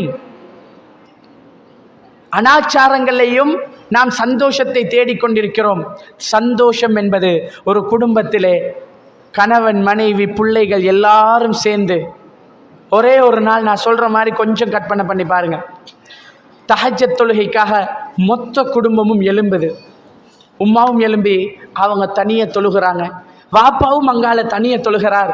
வாப்பா தன் குடும்பத்துக்காக அல்லாவிடத்தில் பிரார்த்திக்கிறார், உம்மா தன் குடும்பத்துக்காக சுஜூதில் அல்லாவிடத்தில் மன்றாடுறாங்க. பிள்ளைகளும் எழும்பி தஹஜ்ஜத் வேளையிலே அல்லாவை தொழுகிறது. ஒரு நாள் இப்படி விடிந்து சுபஹ் அஸானுக்கு முன்னாடியே குடும்பத்தில் உள்ள எல்லாரும் தஹஜ்ஜத் தொழுது சுபஹ் தொழுகையை எதிர்பார்த்து கொண்டிருக்கிறார்கள். சுபஹ் அஸான் சொன்ன உடனே வாப்பாவும் ஆம்பள பிள்ளையும் வீட்டிலே வுளு செய்துவிட்டு அல்லாஹ்வுடைய மாளிகைக்கு நடந்து செல்கிறார்கள். உம்மாவும் பொம்பளை பிள்ளையும் வுளு எடுத்துக்கொண்டு வீட்டிலே தன்னுடைய அறையிலே தொழுகிறார்கள். எப்படிப்பட்ட ஒரு ஆரம்பம், எப்படிப்பட்ட ஒரு நாள் அந்த நாளாக இருக்கும். ரசூலுல்லாஹ் சொல்றாங்க, மிக முக்கியமான ஹதீஸ், அபூ ஹுரைரா ரலியல்லாஹு அன்ஹு அவர்கள் அறிவிக்கக்கூடிய செய்தி. இமாம் புகாரி அவர்கள் 1142 செய்தியாக பதிவிடுகிறார்கள். அல்லாஹ்வுடைய தூதர் சொல்றாங்க, நீங்க இரவிலே தூங்கும் போது முஸ்லிம் குடும்பங்கள்ல இது சரியாக கடைபிடிக்கப்பட்டால் சந்தோஷமான குடும்பமாக, நிம்மதியான குடும்பமாக, நல்ல ஒரு மனமகிழ்வுக்குரிய குடும்பமாக நம்முடைய குடும்பங்கள் மாறும். நீங்க இரவிலே தூங்கும் போது ஷைத்தான் வருகிறான், வந்து உங்களிடத்தில் உங்களுடைய பிடரியிலே 3 முடிச்சுகளை போடுகிறான். ரசூலுல்லாஹ் சொல்றாங்க, நீங்க தூங்கி எழுந்த உடனே முதலாவதாக அல்லாஹ்வை புகழணும். தூங்கி எழுந்தா ஓதுற துவா என்னான்னு கேட்டா எல்லாருக்கும் தெரியும். 5 வயசு பிள்ளைகிட்ட கேளுங்க, 10 வயசு கேளுங்க, 50 வயசு கேளுங்க, எல்லாருக்கும் தெரியும். அல்ஹம்துலில்லாஹி அல்லதி அஹ்யானா பஅதமா அமாத்தனா வ இலைஹின் நுஷூர். இன்றைக்கு காலையில எழும்பி எத்தனை பேர் இதை ஓதினீங்கன்னு கேளுங்க. 100 பேர் இருந்தா 90 பேருக்கு துவா பாடம் ஓதினது 12 பேர், 20 பேர். காலையில ஷைத்தான் அந்த முடிச்சியை இரவிலே போட்டு விட்டால் காலையில் எழும்பி இந்த துவாவை ஓதினால்தான் முதலாவது முடிச்சு அவிழப்படும். சரி, இந்த துவால என்ன அர்த்தம்? அல்ஹம்துலில்லாஹி அல்லதி, அல்லாஹ்வுக்கே எல்லா புகழும், அவன் எப்படிப்பட்டவன்? அஹ்யானா பஅதமா அமாத்தனா வ இலைஹி நுஷூர். நாம் மரணித்த பின்னாடி அவன் தான் எங்களுக்கு உயிர் தந்து எழுப்பாட்டினான். வ இலைஹி நுஷூர், நாம் திரும்ப அவனிடமே மீள வேண்டி இருக்கிறது.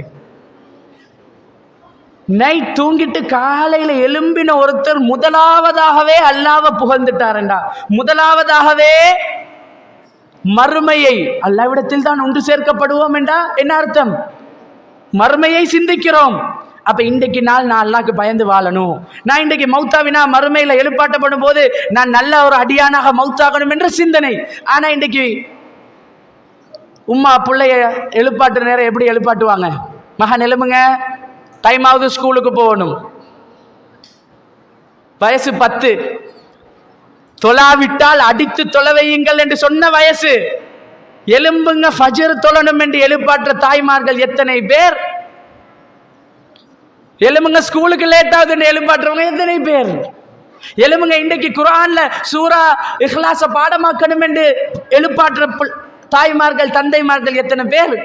எலும்புங்க இன்றைக்கு நர்சரிக்கு போகணுமே படிக்கணுமே என்று எழுப்பாற்றவங்க எத்தனை பேர்? ஆசையாக மார்க்கத்தை ஆசையாக சொல்லிக் கொடுக்கணும். விருப்பமோடு அவர்கள் குர்ஆனை ஓதுவதற்கும் மனனம் செய்வதற்கும். என் புள்ள குர்ஆனை ஓதுற நேரத்தில் என் மனம் குளிரணும். என் பிள்ளையும் ஹரத்தில் ஓதுற ஷேக்மார்கள், காரிமார்கள், இமாம்களை பார்த்து நம்ம நியத்து வைக்கணும், ஆசைப்படணும். யா ரப், என் பிள்ளை இந்த மாதிரி ஒரு இமாமாக இப்படி குர்ஆனை ரசித்து அழகாக மற்றவர்கள் ரசிக்கக்கூடிய வகையில் ஓதக்கூடிய ஒரு இமாமாக மாத்திரை யா ரப். எத்தனை தாய்மார்கள் விரும்புகிறோம்? எத்தனை வாப்பாமாருக்கு என் பிள்ளையும் மார்க்கத்தை படித்து ஒரு ஆலிமாக, ஒரு ஹாஃபிலாக, ஒரு மார்க்கத்தை பிரச்சாரம் செய்யக்கூடிய, ஊரை நல்ல பாதையில் வழி நடத்தக்கூடிய நல்ல ஒரு ஈமானுள்ள பிள்ளையாக வரணும் என்று எத்தனை பேர் விரும்புகிறோம்? மார்க்கத்தை சின்ன வயசுலேருந்தே பிள்ளைகளுக்கு கொடுக்கணும். நீங்க ஏழும் என்றால் ஹதீஸ்ல, குர்ஆன்ல ஒரே ஒரு இடத்துலயாவது பாவத்துக்கு தண்டனைகள் இஸ்லாத்தில் இருக்குது. குற்ற பரிகாரம் தண்டனை என்றெல்லாம் இருக்குது. ஒருத்தர் மது அருந்தினால் இத்தனை கசையடி, 40 கசையடி, அவதூறு சொன்னாம் 80 கசையடி, விபச்சாரம் செஞ்சாம் 100 கசையடி, திருமணம் முடித்தவர் விபச்சாரம் செய்தால் கல்லெறிந்து கொல்லணும், களவெடுத்தா கையை வெட்டணும். இதெல்லாம் எதுக்கு? பாவத்துக்கு தண்டனை. குர்ஆன் ஓதுங்கன்னு சொல்லி இருக்குது மார்க்கம். ஓதாவிட்டால் தண்டனை என்று எங்கேயாவது சொல்லி இருக்குதா? இல்ல. ஜிக்ர் பண்ணுங்கன்னு சொல்லி இருக்குது. பள்ளியில சலாம் கொடுத்த பிறகு யாராவது அஸ்தக்ஃபிருல்லாஹ்னு சொல்லாம எழும்பி போனா அவர்களை பிடித்து 2 அடி அடியுங்கள் எங்கேயாவது இருக்குதா குர்ஆன்ல? இல்ல. அது அவரவர் விருப்பம். நோன்பு ஃபர்லு, பிடிக்கணும், கட்டாய கடமை. பிடிக்காட்டி அல்லாஹ் தான் தண்டனை கொடுப்பானே தவிர நாம தண்டிக்க இயலாது. ஹஜ்ஜி கடமை, வசதி உள்ளவர்கள் சக்தி உள்ளவர்கள் பெய்தே தீரணும். ஊர்ல பெரிய கோடீஸ்வரன் 50 வருஷம் வாழ்ந்துட்டார், ஹஜ்ஜிக்கே போகல. பள்ளி நிர்வாகம் சேர்ந்து இவர் கோடிக்கணக்கில் சம்பாதிக்கிறார், இவர் ஹஜ்ஜிக்கு போகவில்லை. அதனால இவருக்கு இன்றைக்கு நாம 200 கசையடி கொடுப்போம், முடிவெடுக்கலுமா? இவர்கிட்ட சொத்துல அறவாசிய பள்ளிக்கு தர்மமா கொடுக்கணும் என்று நிர்வாகம் முடிவு செய்து மார்க்கம் அனுமதிக்குமா? இல்ல. குர்ஆன்ல தொழுகையை பற்றி சொல்லப்பட்டிருக்கிறது, ஹதீஸ்ல தொழுகையை பற்றி சொல்லப்பட்டிருக்கிறது. 7 வயதாகினால் தொழுமாறு ஏவுங்கள். 10 வருஷம் வரைக்கும் சொல்லி சொல்லி சொல்லி சொல்லி தொழுவுமாறு ஏவனும். 10 வயசாகிவிட்டதா, தொழாவிட்டால் அடித்தாவது தொலை வையுங்கள். மார்க்க சட்டம் இது. அடிச்சு சரி பரவாயில்ல, தொலை வைங்க, இதான் இஸ்லாம் சொல்லுது. ஆனா இஸ்லாம் தொழுகைக்கு எவ்வளவு முக்கியத்துவம் கொடுத்திருந்தால் அடித்தாவது தொலை வையுங்கள் என்று சொல்லுற இந்த மார்க்கத்தில் புள்ள அசர் தொலாட்டி நாம் அடிக்கல, எழுதாட்டி காதை புட்டிச்சு என்ன திருவு. வயசு வெறும் 5, சரி வாசிக்கல, ஹோம்வொர்க் செய்யல என்ன அடி புள்ளைக்கு. இது உளவியல் ரீதியாகவும் தப்பு. மார்க் அடிப்படையில் இஸ்லாம் சொன்னதுக்கு நாம மாற்றமா நடக்கிறோம். தொலாட்டி அடிங்கன்னு சொன்ன மார்க்கத்துல 10 வயசாகியும் அடிக்காம ஹோம்வொர்க் செய்யல என்பதற்கும், பரீட்சையில 10வது வந்துட்டான் என்பதற்கும் பெல்ட்டால விரட்டி விரட்டி அடிக்கிறார். வாப்பா என்ன புள்ள ஃபஜ்ர் தொழலண்டா, இல்லையா கணிதத்துல 90 எடுத்ததுக்காம் 10 மார்க்ஸே எடுக்கலண்டாம். சுபஹானல்லாஹ். இது அல்ல முஸ்லிம் குடும்பம். மார்க்க விடயங்களிலே பிள்ளைகள் தவறு விடும்போது வாப்பா உம்மா திருத்தனும். கணவன் தவறு விடும்போது மனைவியும், மனைவி தவறு விடும்போது கணவனும் திருத்தனும். ஹராத்தை விட்டு ஒதுங்கி ஹலாலான விடயங்களில் மட்டும் வாழ்க்கையை செலவழிக்கணும். இப்ப வர்றேன்னா வாலிபர்கள் என்ற பகுதிக்கு, சின்னத்துல குழந்தையா வளர்ற புள்ளதான் வாலிபம் என்று வரும். டீனேஜ் என்று சொல்லுவோம். 12 வயசு வரைக்கும் சின்ன பிள்ளையா இருந்து 13 என்ற வயசு வரும்போது இளைஞர்கள், யுவதிகள் என்ற அந்த வயது பருவத்தை அடைகிறார்கள். இளம் பருவம். சின்னத்துல ஒரு குழந்தைய சரியாக தீனை கொடுத்து பள்ளியோடு தொடர்பு படுத்தி குர்ஆன மனனம் செய்ய வச்சு, உங்களுக்கு தெரியுமா குர்ஆன் ரமலானுடைய மாதம் நெருங்கி கொண்டிருக்கிறது. குர்ஆனை இப்பதான் நிறைய பேர் தூசி தட்டி வெளியெடுக்கிறதுக்கு தயாராகி கொண்டிருக்கிறார்கள். ஓதணும் என்று நிறைய பேர் இந்த வருஷம் எப்படியாவது 30 ஜுஸ்வையும் ஓதி முடிக்கணும் என்று நியத்து வைத்துக் கொண்டிருக்கிறார்கள். ஓதுவது மட்டுமல்ல, குர்ஆன் ஷஹ்ரு ரமலான் இந்த வார்த்தையை சொல்லும் போது, ரமலானுடைய மாதம் அல்லதி உன்சில ஃபீஹில் குர்ஆன், அதிலே தான் இந்த குர்ஆன் இறக்கப்பட்டது. ரமலான் வந்ததால குர்ஆனை தொடுறது இல்ல, குர்ஆன் இறக்கப்பட்டதால தான் ரமலானே. புரிந்து கொள்ளுங்கள். அப்ப குர்ஆன் தான் இங்க முக்கியம். குர்ஆன் வாழ்க்கைக்கு வழிகாட்டி, ஹுதல்லின் நாஸ், மனிதர்களுக்கு நேர்வழி காட்டும். சும்மா எடுத்து அரபுல ஓதிட்டு வச்சோம் என்றால் நேர்வழி காட்டாது, நேர்வழி கிடைக்காது. படிக்கணும், வாசிக்கணும், விளங்கணும், தெரியாததை கேட்கணும். எத்தனை வீட்டில் உம்மா வாப்பா பிள்ளைகள் என்று உட்கார்ந்து குர்ஆனை படிக்கிறோம்? அல்லது எத்தனை குடும்பங்கள்ல பிள்ளைகள் குர்ஆனை படிச்சு உம்மா வாப்பாவுக்கு சொல்லி கொடுக்கிறார்கள்? அதை விரும்புங்க தாய்மார்களே. என் பிள்ளை குர்ஆனை படிக்கணும், என் பிள்ளை எனக்கு வந்து குர்ஆன்ல உள்ளதை சொல்லி தரணும் என்று ஆசைப்படுங்க.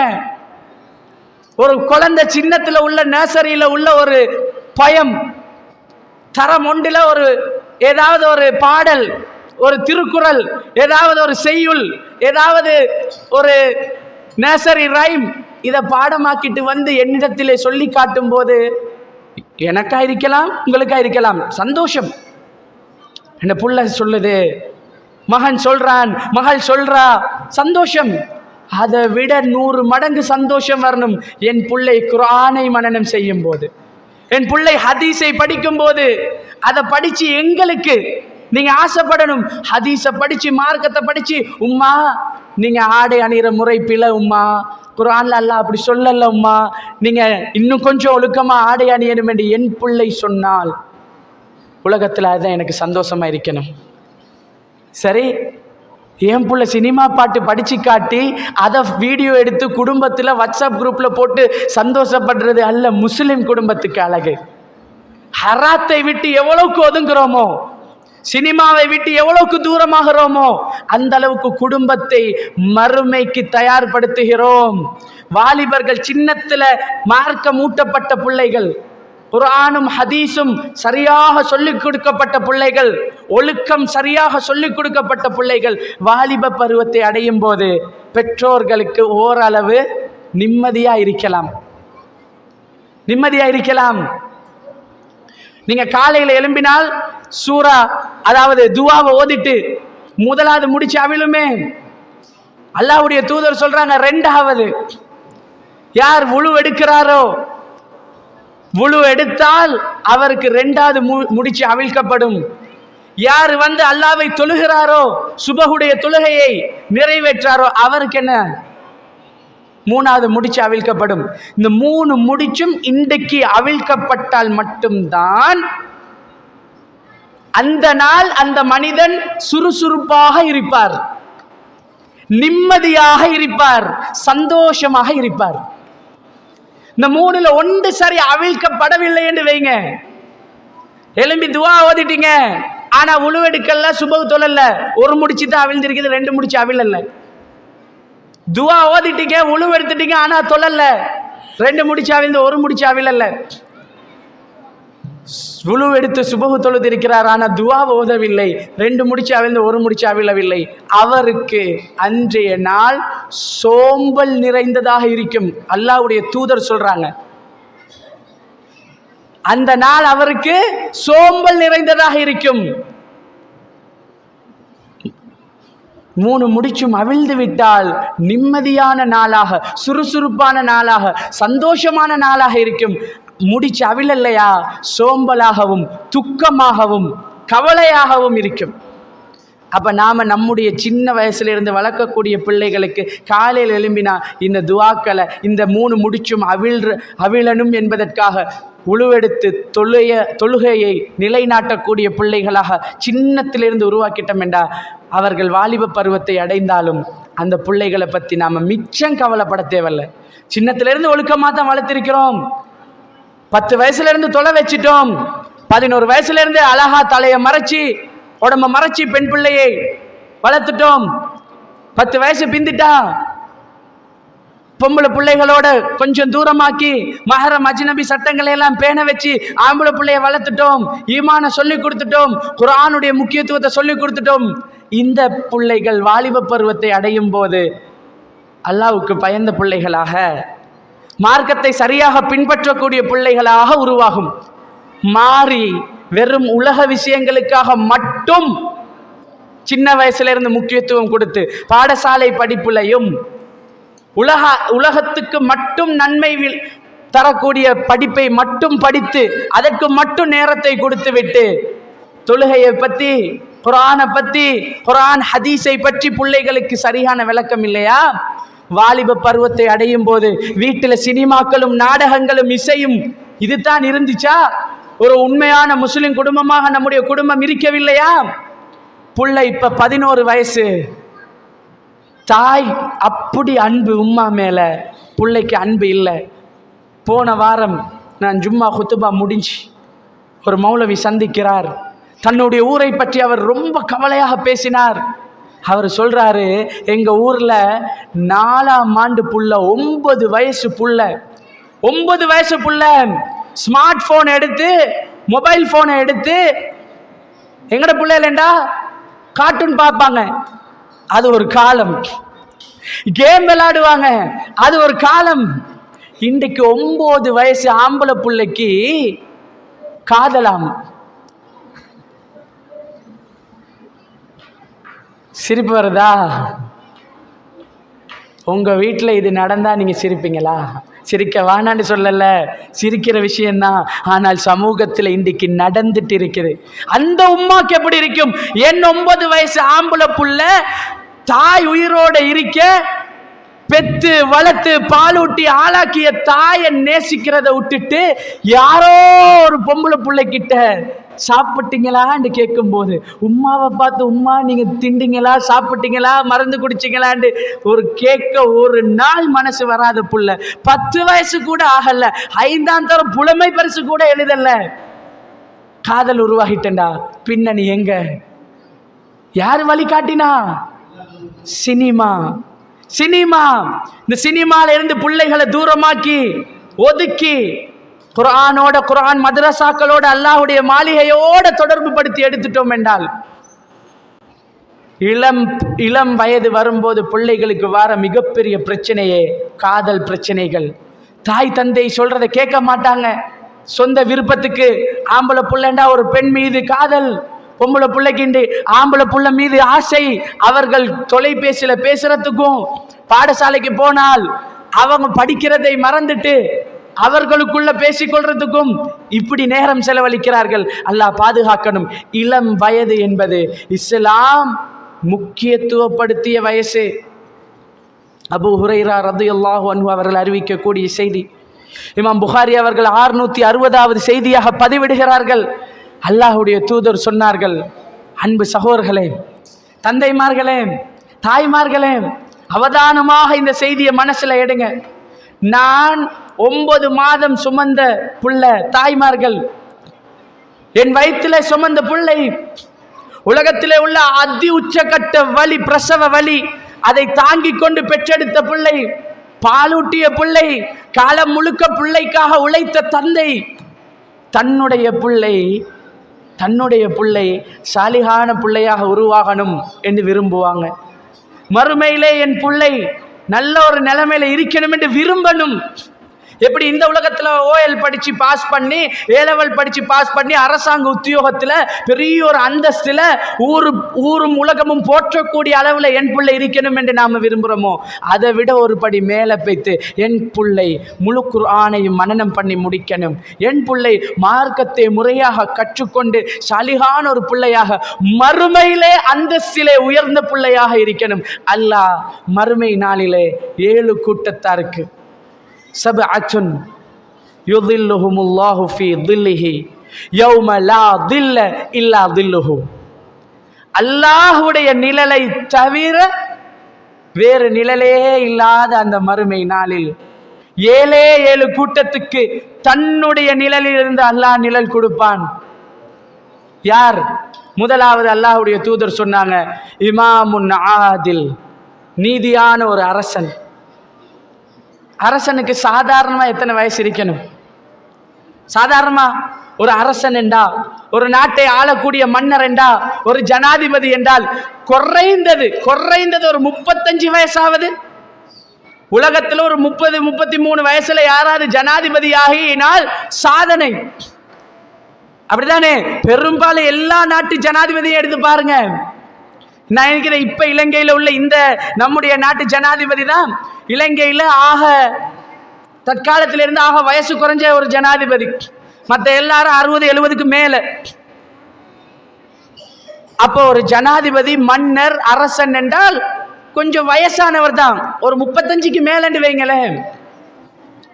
2வது கூட்டம் அதை கொஞ்சம் வச்சுட்டு 3வது கூட்டத்துக்கு போனோம் என்றா அல்லாஹ்வுடைய தூதர் சொல்றாங்க, ரஜுலுன், ஒரு மனிதர். யார்? அவருடைய உள்ளம் மஸ்ஜிதிலே என்ன செய்யப்பட்டிருக்கும்? மஸ்ஜிதால அவர் மஸ்ஜிதுக்கு அடிமையாக இருப்பார். சரி, மஸ்ஜிதுக்கே அவர் விருப்பமுள்ளவராக இருப்பார். பள்ளியிலே அல்லாஹ்வுடைய ஆலயத்திலே தன் உள்ளத்தை பறி கொடுத்தவர். ரஜுலுன், மனிதன். அடுத்து வர்றதெல்லாம் ரஜுலுன், ரஜுலானி, ரஜுலுன், அப்படிதான் வரும். மனிதன். இந்த 7 கூட்டத்துக்கும் அப்படிதான் வரும். 2வது மட்டும் வித்தியாசமா வரும். 2வது மட்டும் வித்தியாசமா வரும். எப்படி வரும் தெரியுமா? ஷாபுன். ரஜுலன் என்றா மனுஷன். இங்க உட்கார்ந்துட்டு இருக்கிற ஒரு பொடியனை பார்த்து ஏன் மனுஷன் இங்க வாங்கன்னு கூப்பிட மாட்டோம். வயசானவரை பார்த்தா அந்த மனுஷன் சொல்லுவோம். பொடியனை பார்த்தா என் மகன் இங்க வாங்க, பொடி இங்க வாங்கன்னு தான் சொல்லுவோம். இளைஞனை பார்த்து யாரும் மனுஷன் சொல்ல மாட்டாங்க. சரி, ஷாபுன், இளைஞன். இளைஞர் எல்லா இளைஞரும் இல்ல, எல்லா வாலிபர்களும் இல்ல, எல்லாம் ஆண்கள் மட்டும் இல்ல, பொம்பளை பிள்ளையும் தான். இளமை பருவம். ஷாபுன் நஷஅ ஃபீ இபாதத்தில்லாஹ், நஷஅ ஃபீ இபாதத்தில்லாஹ், அல்லாஹ்வுக்கு வழிபடுவதில், இறைவனுடைய சிந்தனையில் தன்னுடைய இளமையை கழித்த இளைஞர்கள், வாலிபர்கள். இந்த இளமை பருவம் இருக்குதா இல்லையா? 40 வயசுக்கு பின்னாடி எல்லாரும் பள்ளியில வந்து தொழுவார்கள். சாதாரண விஷயம், அது இயல்பு.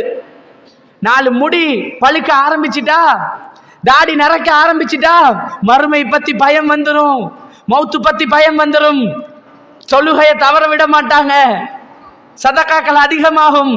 ஆனா 15 வயசுல ரத்தம் துடிக்கிற வயசுல, மரணத்தை பத்தின சிந்தனையே இல்லாத வயசுல அல்லாஹ்வை பத்தி நினைக்கிறது ரொம்ப கம்மி.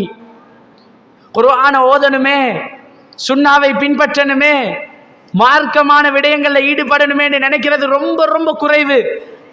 இந்த வயசுல ஒரு புள்ள ஜமாத்து தொழுகையை தவற விட மாட்டேன் என்று உருவாகினால், இந்த இளம் வயசுல ஒரு புள்ள, இந்த வாலிப பருவத்திலே ஒரு புள்ளை மஸ்ஜிதோடு தொடர்பாகி அல்லாஹ்வுக்காக மார்க்க பணிகளிலே ஈடுபட்டால், அப்படி ஒரு பிள்ளையை அல்லாஹ்விடத்திலே பிரார்த்திங்க. நான் வளர்க்கக்கூடிய பிள்ளை இளமை பருவத்தை அல்லாஹ்வுக்காக செலவழிக்கக்கூடிய பிள்ளையாக உருவாகணும் என்று விரும்புங்க. அன்பு சகோதரர்களே, தாய்மார்களே, இளம் வயதிலே நடிகர்களை பார்த்து தன்னை அலங்காரப்படுத்தக்கூடியவர்கள், நடிகைகளை பார்த்து தன்னை அலங்கரித்துக் கொள்ளக்கூடியவர்கள், அவர்களை மாறி வரணும் என்று விரும்பக்கூடியவர்கள், அல்லாஹ்வுடைய தூதருடைய வாழ்க்கையை படிப்பதற்கு வழி செய்து கொடுங்கள். வாலிப பருவத்திலே உள்ள என் பிள்ளை, இளைஞனாக யுவதியாக இருக்கக்கூடிய என் பிள்ளை ரசூலுல்லாவை தலைவராக எடுத்து, முன்மாதிரியாக எடுத்து, மார்க்கப்பற்றோடு சாலிகான பிள்ளையாக உருவாகணும் என்று அதற்கு முக்கியத்துவம் கொடுங்கள். இல்லையா சினிமா நடிகர்களுக்கு அடிமையாகி அந்த சினிமா நடிகனை போலவே எவனோ ஒருத்தண்ட மனைவிய ஹராமான முறையில் தொடுவதற்கும், அந்நிய பெண்ணை ஹராமான முறையில் அணுகுவதற்கும் எங்களுடைய இளமை வயசில் உள்ள பிள்ளையும் ஆரம்பிக்கும். இன்றைக்கு 13ஆம் திகதி பிப்ரவரி மாதம். நாளைக்கு என்ன நாள் நான் சொல்ல தேவையில்லை. இது கொழும்புல, கண்டியில, சிட்டியில மட்டும் ஒரு காலம் பரவலாக இருந்துச்சு. இன்றைக்கு நைட் உட்கார்ந்து லெட்டர் எழுதிட்டிருப்பாங்க நிறைய பேர். என்னதான் உள்ளத்துல உள்ள எல்லாத்தையும் சொல்ல போறாராம். உம்மாக்கு தெரியாது, வாப்பாக்கு தெரியாது.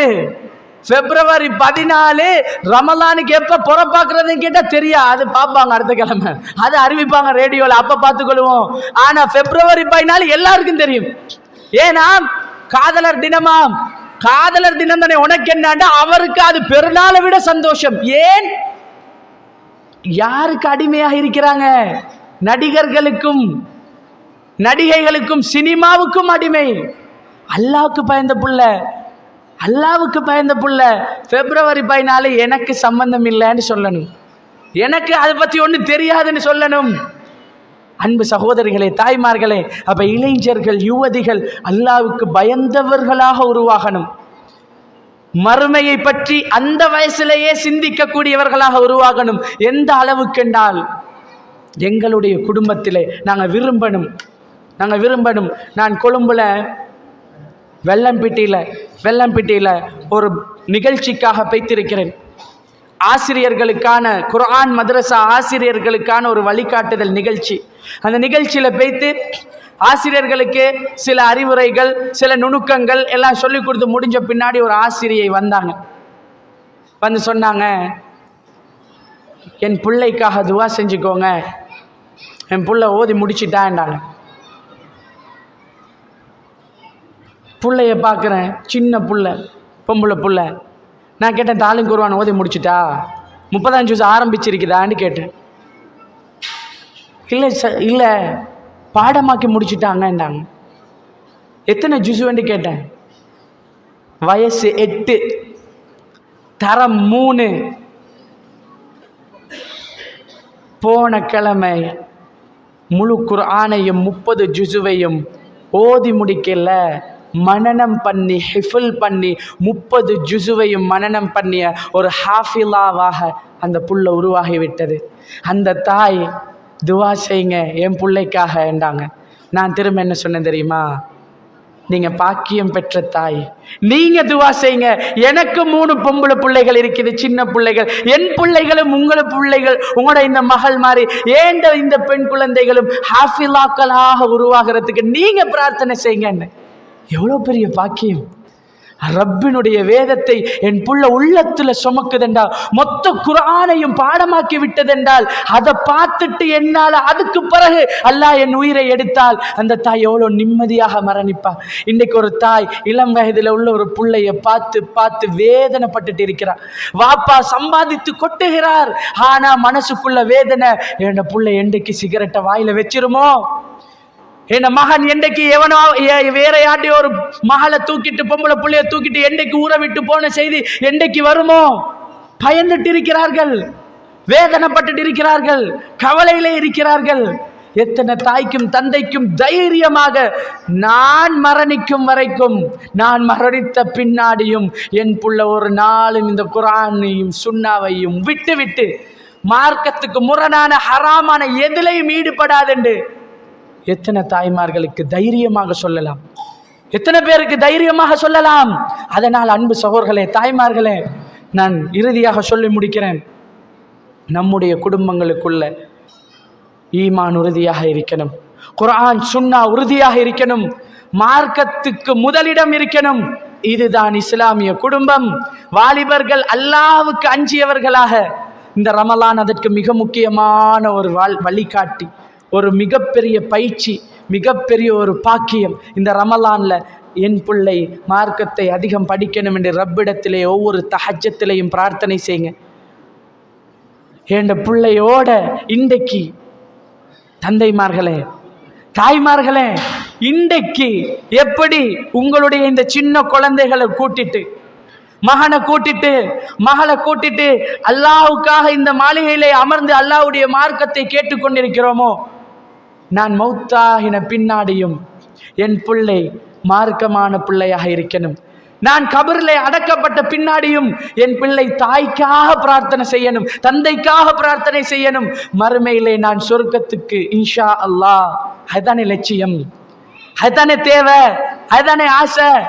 அந்த லட்சியத்தை, சொர்க்கத்தை நாம் அடையும் போது, சொர்க்கத்துக்குள் நாம் நுழையும் போது நம்முடைய பிள்ளைகளோடு சேர்ந்து சொர்க்கத்திலே நுழையக்கூடிய பாக்கியத்தை ரப்புல் ஆலமீன் தரணும். நான் சொர்க்கத்திலே நுழைந்து என் பிள்ளை நரகத்திலே இருக்கக்கூடிய அந்த காட்சியை பார்ப்பதற்கு அல்ல இந்த வாழ்க்கை.